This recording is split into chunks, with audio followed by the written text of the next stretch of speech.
and welcome to Miss Wendy's favorite phonetic books. I'm Holly, and I would love to show you how to use the reading phone. The phone is included with your book kit or sold separately. This phone is great for beginning readers. It will help them focus on what they are reading because they will be hearing what they are reading. It helps with their fluency, comprehension, and it helps with their confidence as they become more fluent readers. Plus, it's fun. There are a couple ways to use this phone. Notice that I am not holding it up against my ear. You can still have it touching your ear, but you need to have this part closer to this part. That way you can hear what you're reading. Don't hold it away from your face like you would a traditional cell phone because there are no electronic pieces in this phone. It will not be loud, but it will be louder than your child's normal speaking voice.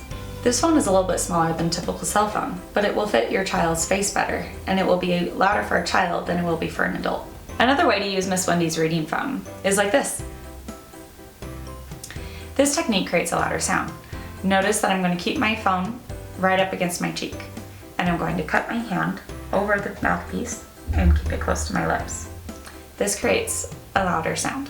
When your child is reading these books, you can bend it back all the way at the spine, like that. Then that way, when they lay it on the table, it will lay flat while they're holding the phone with their other hand. While using this phone isn't essential, it's a lot of fun. Beginning readers can choose how they would like to use it.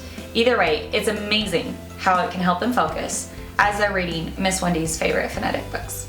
Thank you for watching, and we hope you have a blast with Miss Wendy's favorite phonetic books.